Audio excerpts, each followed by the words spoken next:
नमस्कार. जय गिरसा. जय भीम. आज मी तुमच्यासोबत मुद्दाम एका विषयाच्या संदर्भामध्ये आलो आहे. कारण काल परवा आपल्या सरकारने, महाराष्ट्र सरकारने जो आदिवासींच्या संरक्षणाचा एक जी आर होता तो त्याने रद्द केला. त्याच्यामुळे मला असं वाटायला लागलं की एकूणच भारतीय जनता पार्टीचं सरकार या आदिवासीच्या संदर्भामध्ये आणि बोगस आदिवासींच्या संदर्भामध्ये नेमकी काय भूमिका घेते आहे हे जरा आपण एकदा समजून घेतलं पाहिजे.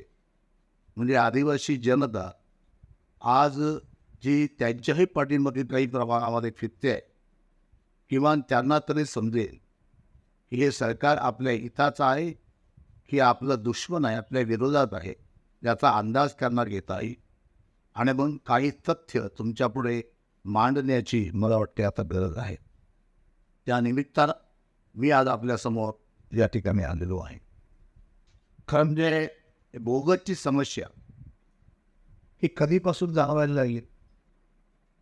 1981ला जेव्हा जनगणना झाली आणि त्या जनगणनेमध्ये विशेषतः नागपुरामध्ये त्या जनगणनेचा परिणाम असा झाला की नागपुरामध्ये हलबा 1981च्या जनगणनेमध्ये हे लाखाच्या वर जाळवले आढळले.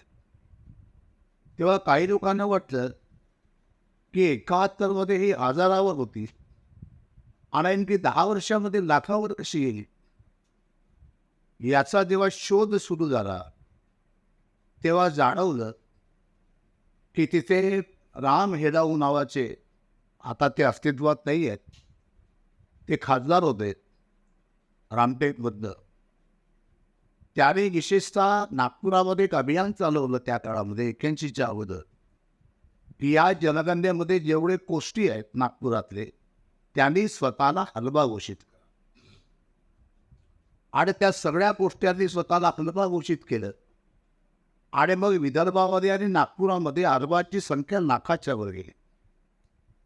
कारण ओरिजिनल हलबा जे आहेत ते बस्तरमध्ये आहेत, ते देवरी आमगावमध्ये आहेत, ते गडचिरोलीमध्ये आहेत. इतर ठिकाणी ते हलबा इतक्या प्रमाणात नाहीत. पण हे नागपुरामध्ये एवढ्या मोठ्या प्रमाणात हलबाची निर्मिती झाली. आणि मग त्यानंतर हे लक्षात आलं की आदिवासींच्या राखीव जागा जेवढ्या आहेत त्या मोठ्या प्रमाणामध्ये या बोगस लोकांनी लुटलेल्या आहेत, लाटलेल्या. आणि मग त्याच्या विरोधामध्ये बाबूरावजी वडावे यांच्या नेतृत्वामध्ये सातत्यानं आंदोलनं सुरू झाली, ठिकठिकाणी मोर्चे सुरू झाले. महाराष्ट्राचं हिवाळी अधिवेशन जे नागपूरला होतं, त्या नागपूरच्या हिवाळी अधिवेशनावरती सातत्यानं बाबूराव वडावींचा मोर्चा असायचा आणि ते खऱ्या आदिवासींना न्याय मागत. मग न्याय मागत होते तेव्हा या सरकारने काय केलं? कारण 1995ला महाराष्ट्रामध्ये शिवसेना बीजेपीचं सरकार आलं आणि तेव्हा मनोहर जोशी मुख्यमंत्री होते, गोपीनाथजी मुंडे उपमुख्यमंत्री होते. या लोकांनी 15 जून 95ला जी आर, 15 जून 95चा जी आर काय म्हणतो, तर त्याने सांगितलं की आतापर्यंत झालं असेल ते झालं असेल, आपण त्यांना माफ करूया. पण 95 पर्यंत जे लोक बोगस सर्टिफिकेट घेऊन नोकरीला लागले त्या सगळ्यांना आपण संरक्षण देऊ, त्यांना काढायचं नाही. म्हणजे हे सरकार चोरांच्या पाठीशी उभं झालं. ज्यांनी आदिवासींची संपत्ती लुटली, नोकरी लुटली, शिक्षण लुटलं, त्यांच्या हिताचा या लोकांनी जी आर केला. मग त्यानंतर आपण सातत्यानं आंदोलन करत राहिलो की 15 जून 95चा जी आर रद्द करा.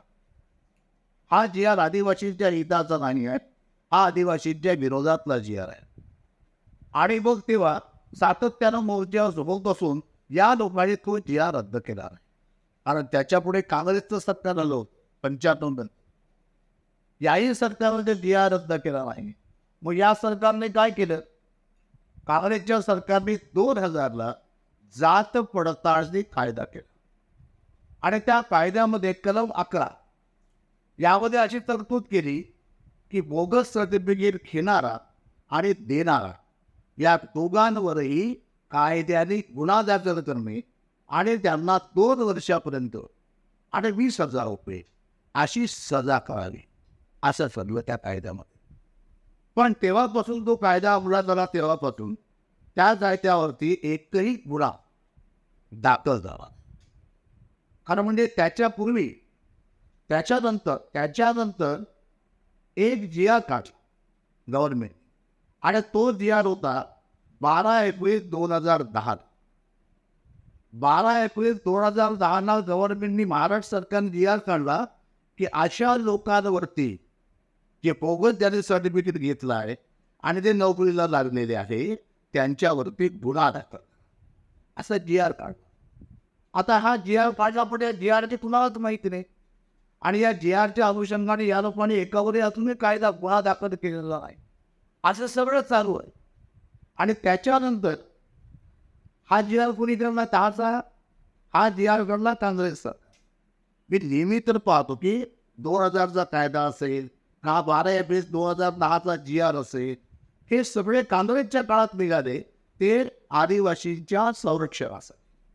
परंतु जेव्हा जेव्हा हे सरकार बदललं तेव्हा जे नवीन सरकार आलं त्या सरकारने सातत्यानं आदिवासींच्या विरोधामध्ये जी आर काढलेले आहे.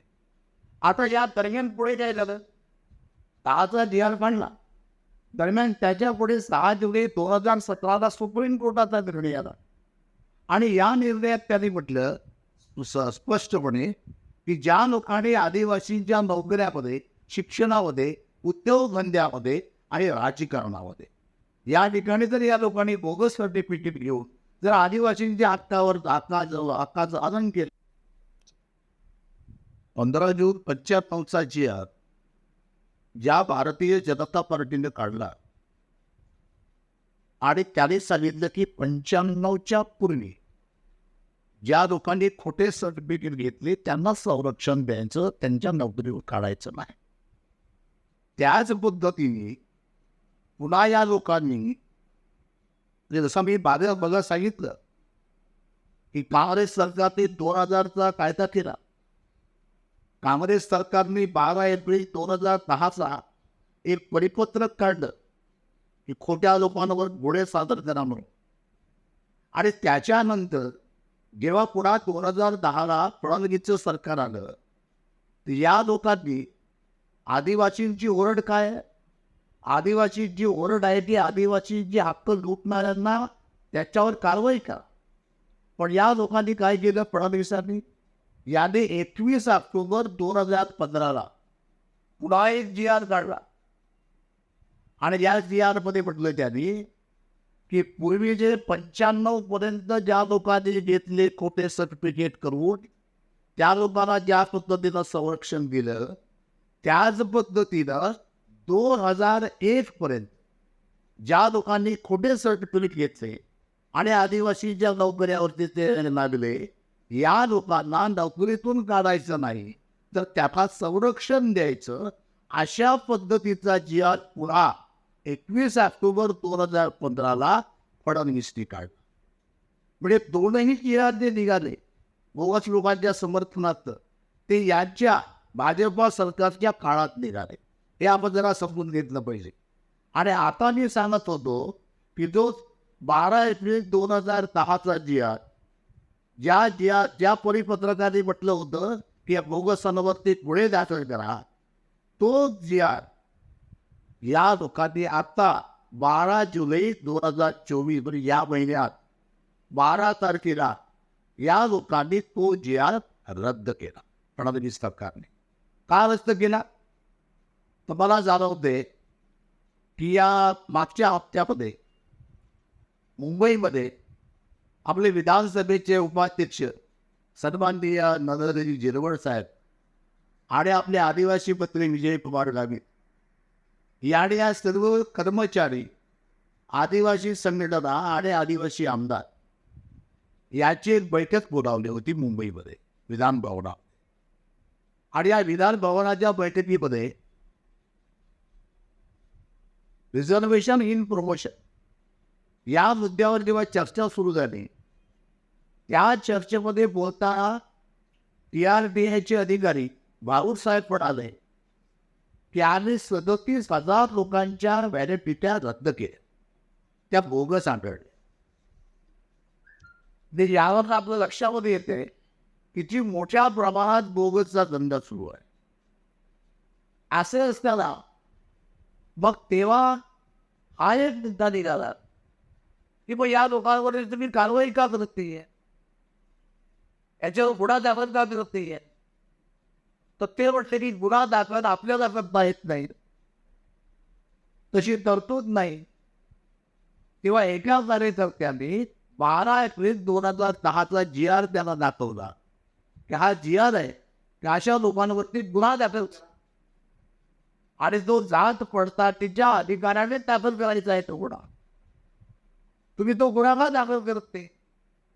असा जेव्हा जो GR तिथे पहिल्यांदा बाहेर आला, लोकांनी सांगितले की असा GR आहे, तेव्हा कदाचित या सरकारच्या लक्षामध्ये आला अरे असा GR आपण काढला, काँग्रेसने काढला होता.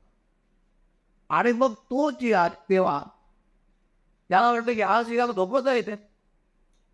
आणि मग या लोकांनी आत्ता 12 तारखेला तोच GR, तो एक GR आदिवासीच्या संरक्षणासाठी होता, तो GR या लोकांनी 12 जुलै आता 2024ला रद्द करून टाकला. म्हणजे एक GR सुद्धा आदिवासींच्या फेवरचा, आदिवासींच्या भल्याचा विचार करणारा GR सुद्धा ही सरकार ठेवत नाहीये. म्हणजे याच्यावर अंदाज येतो आपल्याला की हे सरकार नेमकं कुणाच्या बाजूला आहे. हे खऱ्या आदिवासींच्या बाजूला सरकार आहे का. ते सरकार खऱ्या आदिवासींच्या बाजूला नाही. जेवढे आदिवासींच्या विरोधात GR निघाले, परिपत्रक निघाले, ते सगळेच्या सगळे भारतीय जनता पार्टीच्या प्राणामध्ये निघालेले आहे. याने मुद्दामहून काढलेले आहे. आणि तरी आदिवासी कार्यकर्त्याला, आदिवासी जनतेला हे समजत नसेल तर याचं वाली कोण. आखरामध्ये बसलाय. आज तुम्ही शत्रूंना मोठं करणार आहात का. शत्रूंना आपल्या डोक्यावर बसवणार आहात का. आणि त्यांच्याकडनं द्यायची भीक मागत बसणार आहात का. तर म्हणजे हे आदिवासीने आता सोडलं पाहिजे. आदिवासीने समजून घेतलं पाहिजे आपले शत्रू कोण आणि आपले मित्र कोण. अरे हे वेळ आता आलेली आहे. पुढच्याच महिन्यामध्ये कदाचित नोटिफिकेशन दिले विधानसभेचं महाराष्ट्राच्या. तेव्हा आदिवासींनी अत्यंत जागरूक होण्याची गरज आहे. सजगपणे मतदान करण्याची गरज आहे. आपल्या माणसांना ताकद देण्याची गरज आहे. या दृष्टीनं आदिवासी जनतेने आता विचार करायचा आहे आणि विचार करून यावेळेस मतदान करायचं. हे खरं म्हणजे सांगण्यासाठी मी तुमच्या पुढे आज आलेलो आहे. जय भीम, जय बिरसा, जय हरी.